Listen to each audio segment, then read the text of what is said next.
உங்களுக்குள்ள கொலை மிரட்டல்கள்லாம் வந்திருக்கா? ஒரு கேஸில் ஒரு ஆள் ஒரு பிளட்டில் ஒரு லெட்டரில் எழுதினார், உங்களை சும்மா விட மாட்டேன் நான் சொல்லிவிட்டு. அப்படி ஒரு லெட்டர் எழுதிட்டேன். எனக்கு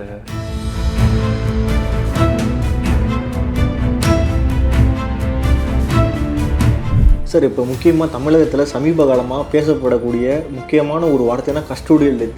தப்பு பண்ணவங்கள நம்ம வந்து எப்படி உண்மையில் வாங்க முடியுமோ அந்த அளவுக்கு நம்ம வாங்கிக்கலாம்.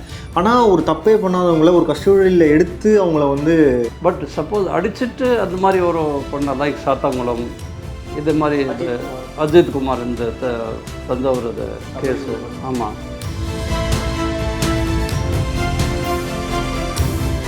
ரியல் லைஃப்லேருந்து அடுத்த ஜனநாயகன் அந்த படத்தில் நீங்கள் நடிச்சிருக்கீங்க. எச் வினோத் இந்த தீரன் மூவியோட டைரக்டர் அவர் தான். தீரன் அதிகாரம் வந்து அவர் மூவி இது செய்யும்போது நீங்கள் எங்கே உட்காந்துருக்கீங்க, இதே சீட்டில் உட்காந்து நாங்கள் ஸ்டோரி கொடுத்தேன். நாங்கள் இதே இடத்துல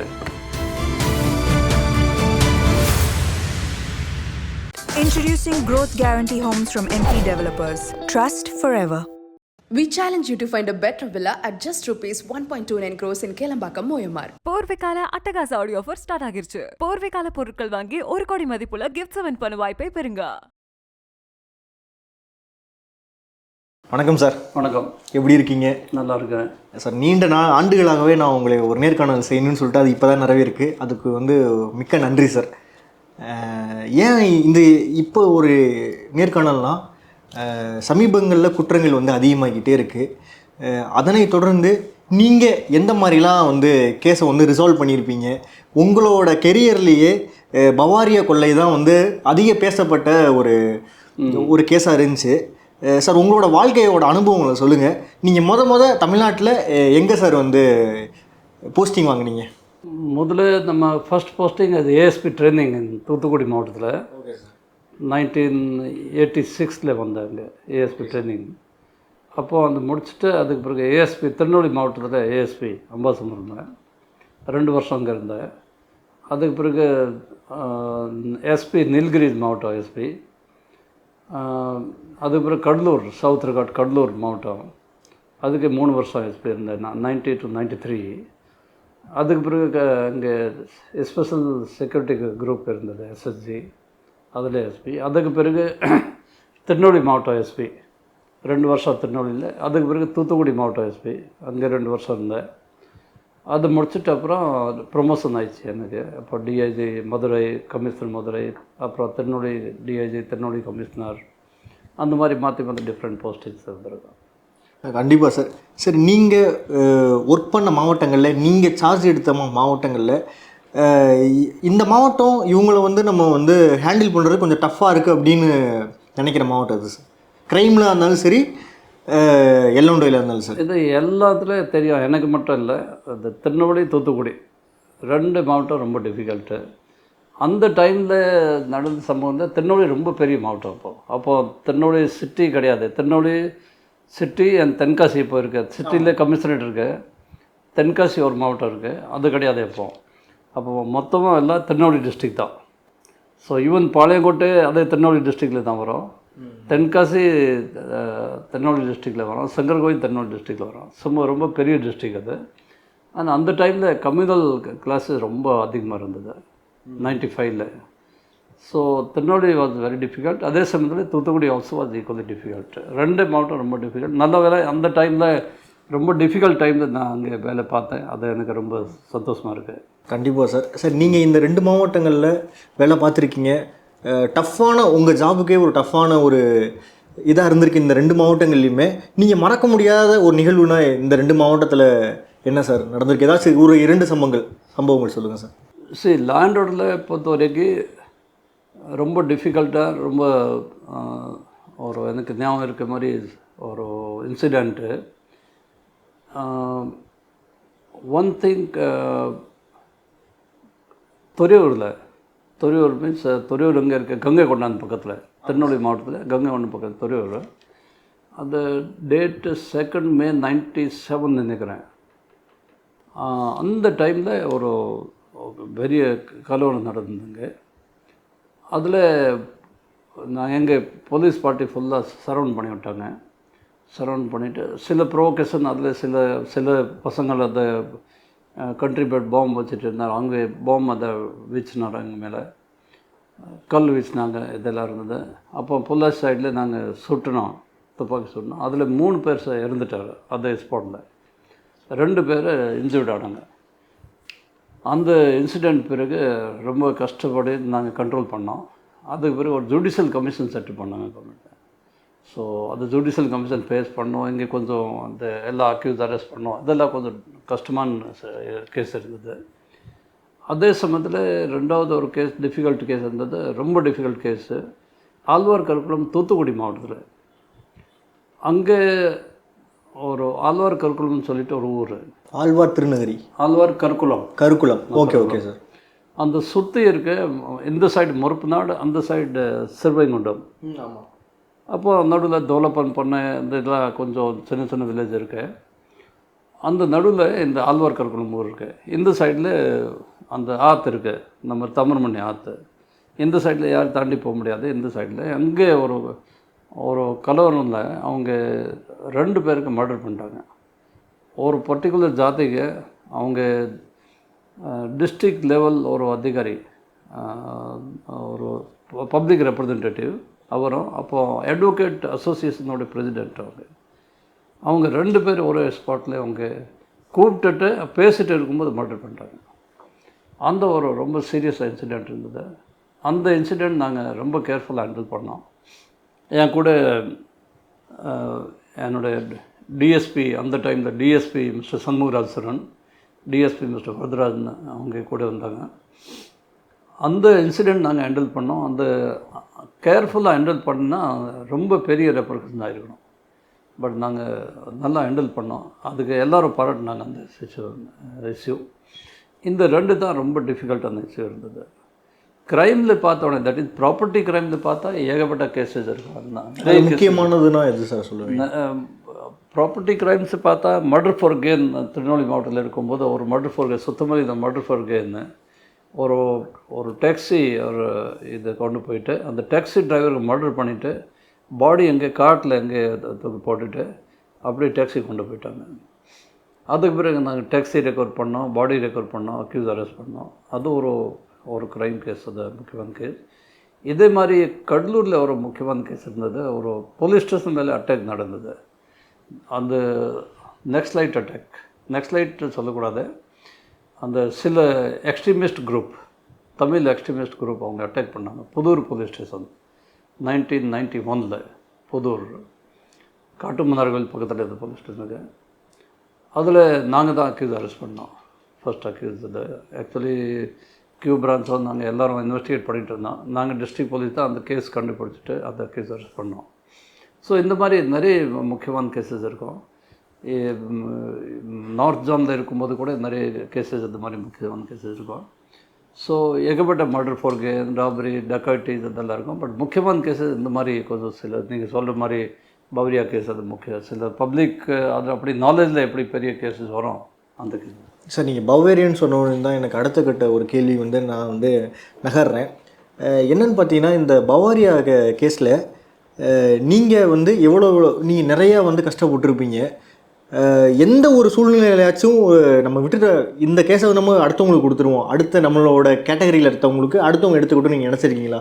அந்த கேஸ் அப்படி தான் இருந்தது. ஃபஸ்ட்டு அந்த டைம் ஆனரபிள் சீஃப் மினிஸ்டரோட இன்ஸ்ட்ரக்ஷன் தட் ஐஜி தான் லீட் பண்ணுவோம் இந்த இன்வெஸ்டிகேஷன். ஸோ நான் பர்சனல் லீட் பண்ண வேண்டியிருந்தது. அதுக்கு பிறகு அங்கே போகும்போது நாங்கள் சப்போஸ் அங்கே விட்டுட்டு வந்தாச்சுன்னா சில அங்கே ஹையர் லெவல் ஆஃபீஸர்ஸை டைப் பண்ண வேண்டியிருக்கோம். ஆனால் அங்கே நார்த் இந்தியாவில் இந்த மாதிரி ஸ்டேஷன் லெவலில் போய் பேசிட்டு அந்த மாதிரி கேஸ் கண்டுபிடிக்க முடியாது, யாரையும் அக்யூஸ் அரெஸ்ட் பண்ண முடியாது. ஹையர் லெவல் அதிகாரிகள் டிஜிட்டல்ஸ் போய் பேச வேண்டியிருக்கோம். அட்லீஸ்ட் மினிமம் ஐஜி ரேங்க்கில் இங்கே பேச வேண்டியிருக்கோம். ஸோ அங்கே சீனியர் ஆஃபீஸர் போய் பேசினா தான் அந்த மாதிரி கோஆப்ரேஷன் கிடைக்கும் அதர் ஸ்டேட்ஸ். அந்த சில ஃபோன் டீட்டெயில் வேணும், சில அந்த க்ரைம்ஸ் அண்ட் கிரிமினல்ஸ் பற்றி நிறைய டீட்டெயில்ஸ் வேணும், சில ஃபிங்கர் பிரிண்ட்ஸ் டீட்டெயில்ஸ் நிறைய வேணும். இந்த எல்லா டீட்டெயில்ஸ் அப்படி ஈஸியாக கிடைக்காது. ஸோ அதெல்லாம் அவங்க சீனியர் ஆஃபீஸர் பேசினா தான். அதனால தான் நாங்கள் விட்டுட்டு வர முடியல. நான் தான் பர்சனலாக அங்கே என் டீம் கூட இருக்கணும். அந்த டீம் ரொம்ப நல்லா ஒர்க் பண்ணாங்க.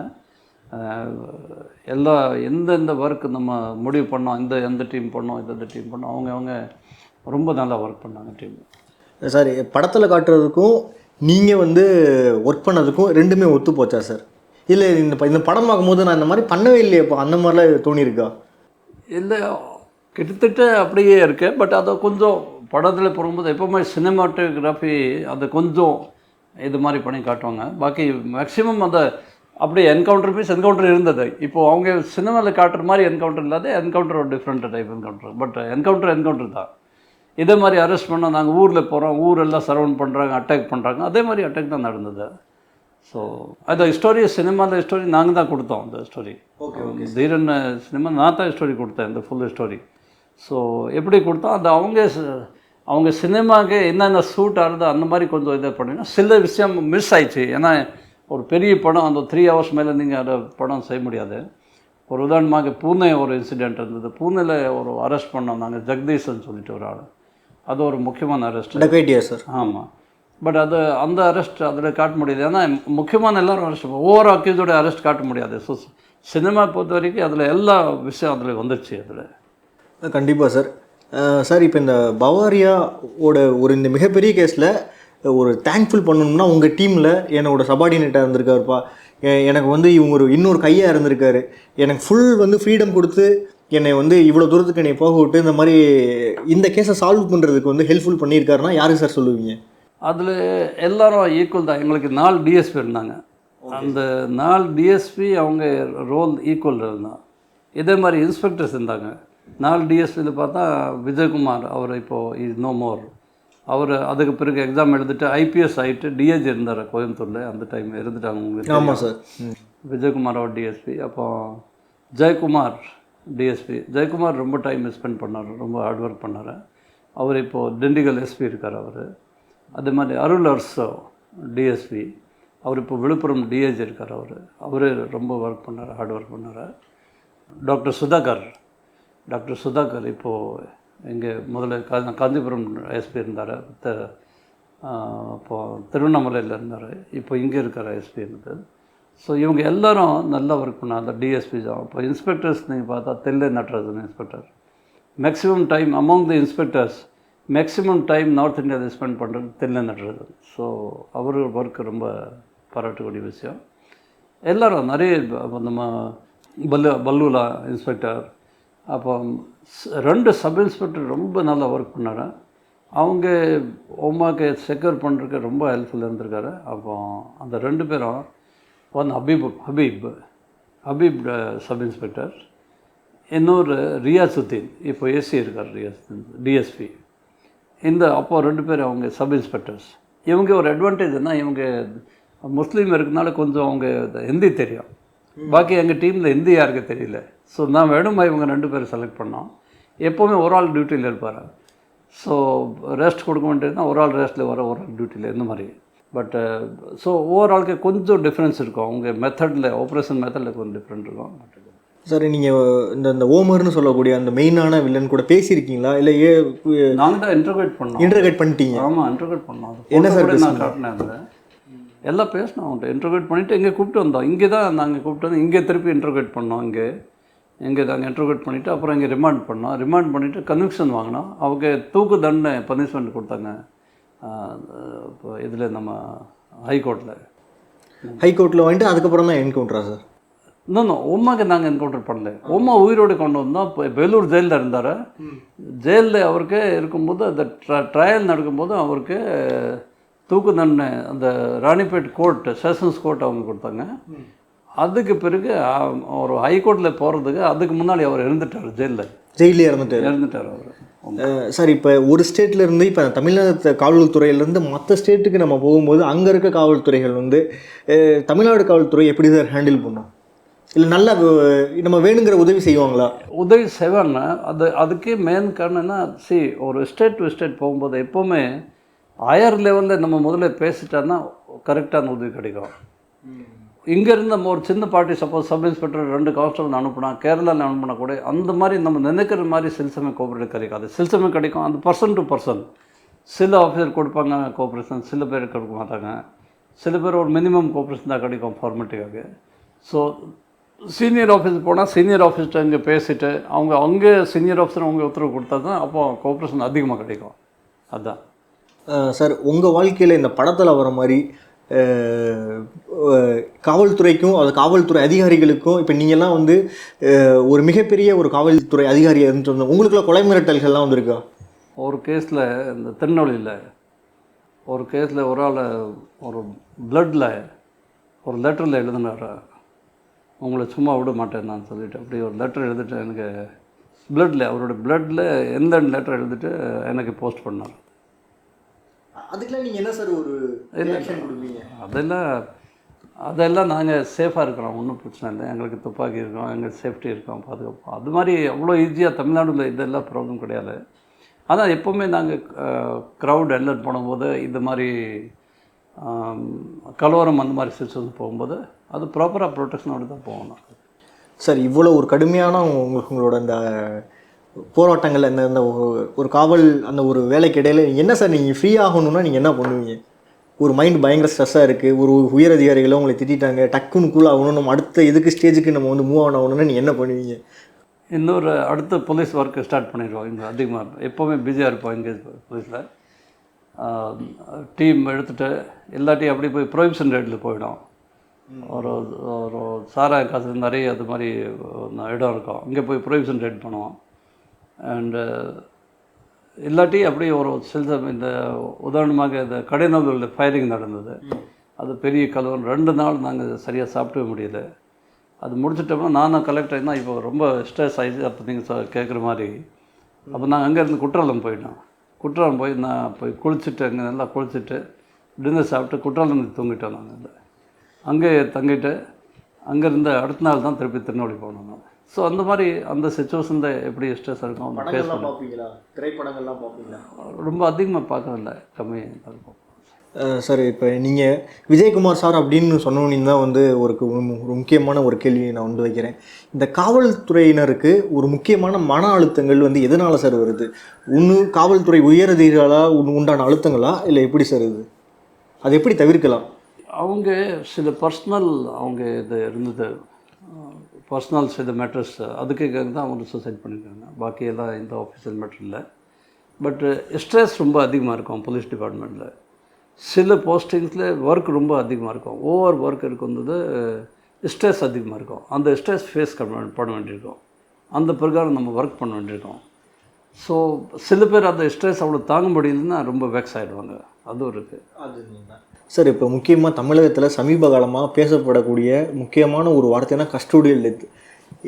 அப்படி இதை நீங்கள் எப்படி சார் பார்க்குறீங்க? ஒரு காவல்துறையினரால் தப்பு பண்ணவங்கள நம்ம வந்து எப்படி உண்மையில் வாங்க முடியுமோ அந்த அளவுக்கு நம்ம வாங்கிக்கலாம். ஆனால் ஒரு தப்பே பண்ணாதவங்கள ஒரு கஸ்டடியில் எடுத்து அவங்கள வந்து இன்னும் அதை ஜஸ்டிஃபை பண்ணவே முடியாது. அந்த மாதிரி ஒரு 2 டைப் நீங்கள் சொல்லிடலாம். ஒன்று, சப்போஸ் அவங்க டெத் ஆகிருக்குது அப்படியே ஒரு நேச்சுரல் காசில், சப்போஸ் ப்ரொஹிபிஷன் ஆஃபெண்டர் கூப்பிட்டு வந்துட்டு நாங்கள் நான் கடலூரில் எஸ்பி இருக்கும்போது பண்ருட்டியில் போலீஸ் ஸ்டேஷனில் இது மாதிரி ப்ரொஹிபிஷன் ஆஃபெண்டர் கூப்பிட்டு வந்தாங்க. சாராயம் காசுட்டு பக்கம் அவன் மேலே ஏற்கனவே 5-6 கேஸஸ் மாற்றி அரெஸ்ட் பண்ணுறோம், திருப்பி கூப்பிட்டு வந்தாங்க. யாரையும் அவங்க அடிக்கலை, யாரையும் ஒன்றும் செய்யலை. இஷ்டம் இருந்தார், அப்படியே ஹார்ட் அட்டாக்ல இருந்துட்டாங்க. ஸோ அதே பக்கா மஜிஸ்ட்ரேட் என்கொயரி எல்லாம் பண்ணோம். பட் அதில் ஒன்றும் போலீஸ்க்காக இந்த ஆக்ஷன் நாங்கள் எடுக்கலை. இந்த மாதிரி இருந்தால் நம்ம ஒன்றும் செய்ய முடியாது, ஏன்னா மனிதர் அதை எந்த டைமில் கொலாப்ஸ் ஆகணும்னு சொல்ல முடியாது அதை.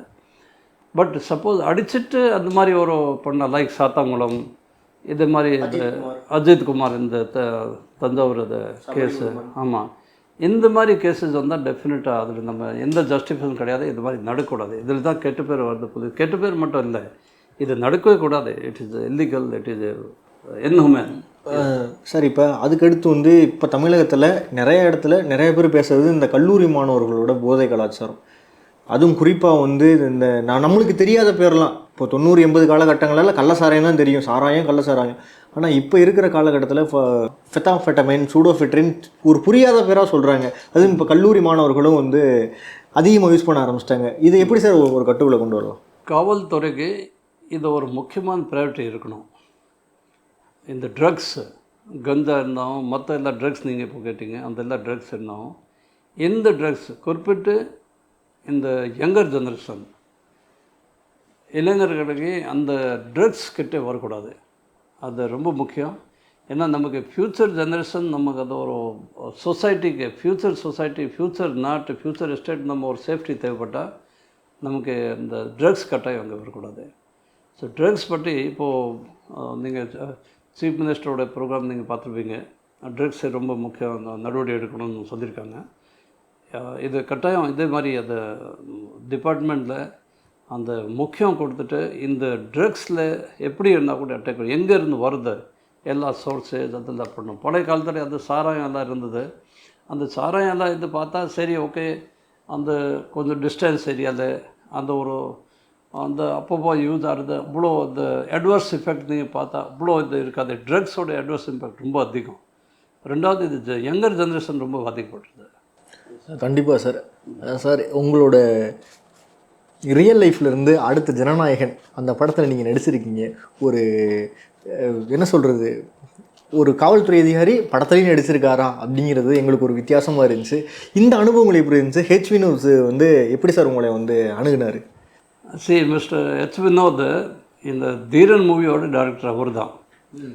ஸோ தீரன் அதிகாரம் வந்து அவர் மூவி இது செய்யும்போது நீங்கள் எங்கே உட்காந்துருக்கீங்க, இதே சீட்டில் உட்காந்து நாங்கள் ஸ்டோரி கொடுத்தேன். நாங்கள் இதே இடத்துல மிஸ்டர் வினோத் என்னை கூப்பிட்டாங்க. நாங்கள் ஒரு நீங்கள் அந்த போய் அந்த பிடிச்சிட்டு வந்திருக்கீங்க, இது பற்றி நாங்கள் ஒரு சினிமா செய்ய போகிறேன்னு சொல்லிவிட்டு, ஸோ உங்கள்கிட்ட அந்த டீட்டெயில்ஸ் கேட்கணும். அப்போ நான் வெளியூர் இருந்தேன். நான் சனிக்கிழமை இங்கே வர சொன்னேன். சனிக்கிழமை வினோத் வந்தார். அங்கே ஈவினிங் டைமில் இதே 5 மணி வந்தார். நாங்கள் 2 மணி நேரம் டிஸ்கஸ் பண்ணிகிட்டு இருந்தோம். அப்போ டிஸ்கஸ் பண்ணிவிட்டு எல்லா டீட்டெயில்ஸ் நான் கொடுத்தேன் அவர்கிட்ட. அதை வச்சுட்டு அப்புறம் அப்போ ஒரு சில கிளாரிஃபிகேஷன் என்கிட்ட கேட்பாங்க, சில எங்கள் இன்ஸ்பெக்டர்ஸ் டிஎஸ்பி அவன்கிட்ட கேட்பாங்க. ஸோ பண்ணிவிட்டு அதெல்லாம் ஸ்டோரி ரெடி பண்ணிவிட்டு அப்புறம் இது மூவி பண்ணாங்க. ஸோ அதுக்கு பிறகு மிஸ்டர் வினோத் எனக்கு நல்ல ஃப்ரெண்டு. ஸோ அந்த ஒரு தடவை என்னை கூப்பிட்டாரு, இந்த மாதிரி ஜனநாயக மூவியில் நீங்கள் ஆக்டிங் பண்ணிங்களான்னு அது கேட்டாங்கன்ட்டு. சரி நீங்கள் சொன்னால் நான் வரேன். நான் ஒன்லி போலீஸ் ஆஃபீஸர் ரோல் தான் நான் செய்ய முடியும், வேறு எந்த ரோல் நான் செய்ய மாட்டேன். சரி அப்போ வந்துருக்கு போலீஸ் ஆஃபீஸர் ஒரு சின்ன ரோல் இருக்குது, நீங்கள் வாங்கன்னு சொல்லிவிட்டு அப்போது என்னை கூப்பிட்டாங்க. நான் போனேன். ஸோ ஒரு நாள் ஃபுல் டே இது பண்ணோம் ஆக்டிங்கு. கண்டிப்பாக சார். சார் அதுக்கு அடுத்து ஒரு முக்கியமான ஒரு கேள்வி. சமீபத்தில் இந்த டெல்லியில் ஒரு ப்ரொட்டஸ்ட் ஒன்று நடந்துச்சு, நீட்டுக்காக, ஃபேர் நீட் அப்படின்னு சொல்லிட்டு. இந்த மாதிரி ப்ரொட்டஸ்ட் பண்ணுற மாணவர்களை காவல்துறையினர் வந்து அடிச்சிருக்காங்க. நீங்கள் இருந்தீங்கன்னா என்ன பண்ணியிருப்பீங்க? அடிப்பதற்கு உண்டான மாணவர்களை அடிப்பதற்கு உண்டான சட்டங்கள் இருக்கா? சரி, நீங்கள் கரெக்டாக புரிஞ்சுக்கணும்.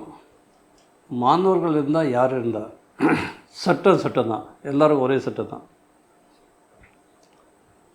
நான் போலீஸ்க்கு சில விஷயத்தில் ஃபோர்ஸ் யூஸ் பண்ணுறதுக்கு பவர்ஸ் இருக்குது. Police has got powers to use the force. இப்போ நான் இந்த டெல்லியில் என்ன நடக்கிறது அதை நான் கண்ணால் பார்க்கல, வந்து டிவியில் தான் நாங்கள் பார்த்துருக்கோம் என்ன நடக்கிறது இப்படி. அந்த பார்க்கும்போது அந்த சில ஸ்டூடெண்ட்டாக யாருன்னு தெரியல, யங்ஸ்டர்ஸ் இருந்தாங்க, அவங்க யாருன்னு தெரியல, அவங்க கல்லெல்லாம் வீசுகிறாங்க, இதெல்லாம் வயலன்ஸ் பண்ணுறாங்க. இதெல்லாம் நடக்கக்கூடாது. ஏன்னா ஆர்கனைசேஷன் எல்லாம் முதல்ல அண்டர்டேக்கிங் கொடுக்குறாங்க தட் நாங்கள் வயலன்ஸ் எல்லாம் செய்ய விட மாட்டோம். அதுக்கு பிறகு எப்படி வயலன்ஸ் நடக்கிறது? ஸோ வயலன்ஸ் நடக்கும்போது சப்போஸ் யார் வந்துட்டு பார்லிமெண்ட் உள்ளே நுழைஞ்சிட்டாங்கன்னா அப்போ என்ன செய்கிறது? சப்போஸ் அவங்க சுப்ரீம் கோர்ட் மார்ச் பண்ணுறான்னு சொல்லிட்டு சுப்ரீம் கோர்ட் உள்ளே போயிட்டான்னு அலோவ் பண்ண முடியுமா? போலீஸ் கட்டாயம் தடுக்கணும். தடுக்கும்போது அப்படி ஃபோர்ஸ் யூஸ் பண்ண வேண்டியிருக்கோம். ஸோ சில இடத்துல ஃபோர்ஸ் யூஸ் பண்ணி தான் ஆகணும், வேறு வழி இல்லை. ஸோ அந்த ஏன் நீங்கள் அந்த ஸ்டூடெண்ட்ஸ்க்கு நீங்கள் ஏன் போலீஸ் லாத்தி சார்ஜ் பண்ணாங்களா, ஏன் அடித்தாங்கன்னு நீங்கள் கேள்வி கேட்டால் அதுக்கு என்ன ஆன்சர்? அது வயலன்ஸ் அதை சப்போஸ் யூஸ் பண்ணால் அது தடுக்க வேண்டியிருக்கோம். தடுக்கும்போது அந்த சில லாத்தி சார்ஜ் யூஸ் பண்ண வேண்டியிருக்கோம், கேஸ் யூஸ் பண்ண வேண்டியிருக்கோம், ஈவன் துப்பாக்கி கூட கடைசி நேரத்தில் யூஸ் பண்ண வேண்டியிருக்கோம், வேறு வழி இல்லை. ஸோ அதை இது சம்பந்தமாக என்னுடைய வியூ என்ன, வயலன்ஸ் ப்ரொட்டஸ்டர்ஸ் ஏதாவது வயலன்ஸ் யூஸ் பண்ணால் அந்த தடுக்கிறதுக்காக அதிகமாக டேமேஜ் ப்ரிவெண்ட் பண்ணுறதுக்காக போலீஸ்க்கு ஃபோர்ஸ் யூஸ் பண்ண வேண்டியிருக்கோம். அதில் எந்த தப்பு இல்லை, ஃபோர்ஸ் யூஸ் பண்ணால் எந்த தப்பு இல்லை போலீஸ்க்கு. ஆனால் ஃபோர்ஸு அந்த சுச்சுவேஷனுக்கு எவ்வளோ தேவைப்பட்டது அவ்வளோதான் ஃபோர்ஸ் யூஸ் பண்ணணும். சார் இந்த ஜனநாயகம் தொடர்ந்து நீங்கள் வேறு எதுவும் மூவியில் ஒர்க் பண்ணியிருக்கீங்களா? அதுலேயும் குறிப்பாக இந்த ஜனநாயகம் படத்தில் உங்களுக்கு டப்பிங்கில் வந்து என்னென்ன ஒரு சிக்கல்கள் ஏற்பட்டுச்சு? அதுக்கப்புறம் உங்களோட அந்த முதல் தடவை ஃப்ரேமில் வரும்போது நீங்கள் எப்படி நீங்கள் வந்து ஃபீல் பண்ணீங்க? ஃபஸ்ட்டு நான் ஒரு தீரன் மூவி நீங்கள் பார்த்தா அது எங்களோட ஸ்டோரி தான், அதில் நாங்கள் ஆக்ட் பண்ணல. அது நான் ரிட்டையர் ஆன பிறகு ஃபஸ்ட்டு நான் ஆக்ட் பண்ணேன் ஒரு குலசாமி மூவியில். குலசாமி அதில் தான் நான் ஆக்டிங் பண்ணேன். அதில் ஆஸ் எ போலீஸ் ஆஃபீஸர். அதுக்கு பிறகு ஒரு மூவி ஒயிட் ரோஸ் அது மூவி இதில் நம்ம தியேட்டர்ஸில் வரல, அதை வந்து ஓடிடி ஒரு சின்ன படம், அதில் நான் ஆக்ட் பண்ணியிருக்கேன். அதுக்கு பிறகு இந்த ஜனநாயகம். ஸோ இதில் பண்ணும்போது ஏன்னா அந்த we have to go totally under the control of director எப்படி சொல்லுவாங்க அந்த மாதிரி ரிப்பீட் சில ஒரு சீன் 10 தடவை பண்ண பிறகு தான் அவர் இது ஓகேன்னு சொல்லுவார் அவர், இல்லாட்டி ஓகே சொல்ல மாட்டார் அவர். ஸோ அதை ரொம்ப கேர்ஃபுல்லாக திருப்பி இப்போ நீங்கள் பாருங்கள், ஒரு 2 days நான் ஆக்ட் பண்ணியிருக்கேன், 2 days. ஆனால் அந்த மூவியில் பார்த்தா ஒரு ஃபியூ மினிட்ஸ் தான் அந்த வரும், அந்த ஃபியூ மினிட்ஸ் தான் வரும். இவ்வளோ தடவை ரிப்பீட் பண்ணிவிட்டு கடைசியில் ஓகே பண்ணுவார் அவர். ஸோ அந்த டேரக்டருடைய அந்த திறமை தான், அந்த எவ்வளோ எஃபிஷியன்ட் டேரக்டர் இருப்பாரோ அவர் அந்த மாதிரி கரெக்டான ஆக்ஷன் அவருக்கு பிடிச்சது, அந்த தான் ஓகே சொல்லுவார் அவர். ரியல் லைஃப்பில் இருக்க போலீஸை விட ரியல் லைஃப்பில் இருக்க போலீஸ் கொஞ்சம் கஷ்டமாக தான் இருக்குது. கஷ்டமாக இருக்குது. ஏன்னா இங்கே ஆக்டிங் பண்ண வேண்டியிருக்கோம், ஒரிஜினல் ஆக்டிங் பண்ணணும். அங்கே ஒரிஜினல் நமக்கு என்ன இருக்குது அப்படி நம்ம பண்ணலாம், நம்ம என்ன பேசணும் அப்படி பேசலாம், என்ன செய்யணும் அப்படி செய்யலாம். இங்கே ஆக்ட் பண்ணோம், அதில் அவங்க சொல்கிறது மாதிரி நம்ம ஆக்ட் பண்ணோம். இது ஒரிஜினல் கிடையாது, இது ஆக்டிங். ஆமாம், ஆக்டிங். ஸோ அதில் இன்னொரு டிஃபிகல்ட்டின்னா அந்த பேசும்போது தமிழ் டைலாக் பேச வேண்டியிருக்கும் அதில். ஸோ ஆக்டிங் பண்ணும்போது தமிழ் டைலாக் பேசணும். ஸோ இந்த தமிழ் டைலாக் நான் திருப்பி அதை ஒரு கரெக்டாக ஞாபகம் வச்சுட்டு அப்படி மாதிரி பேசியிருக்கேன். ஆனால் இருந்தால் கூட அதுக்கு பிறகு டப்பிங்கு போகணும். அப்போ ஒரு தடவை ஆக்டிங் முடிச்சுட்டு அதுக்கு பிறகு டப்பிங் இருக்கும் ஸ்டுடியோவில், அதில் நம்ம திருப்பி அதை டைலாக் பேச வேண்டியிருக்கோம், அப்படி டப்பிங் ஆகும் அதில். ஸோ கண்டிப்பாக சார். அடுத்த படம் நீங்கள் என்ன பண்ணலான்னு இருக்கீங்க? இல்லை அது எங்களுக்கே ஒன்றும் இது I am not a professional actor or anything, just like that. யாரும் கூப்பிட்டாங்க, சரி ஓகே, அது இது டைம் பாஸ் தான் போய் ஆக்ட் பண்ணேன், அவ்வளோதான், வேறு இது. நன்றி. Introducing Growth Guarantee Homes from MP Developers. Trust forever. We challenge you to find a better villa at just rupees 1.29 crores in Kelambakam, OMR. போர்வைக்கால அட்டகாச ஆடியோ ஆஃபர் ஸ்டார்ட் ஆகிருச்சு. போர்வைக்கால பொருட்கள் வாங்கி 1 கோடி மதிப்புள்ள கிஃப்ட்ஸ் வின் பண்ண வாய்ப்பை பெறுங்க.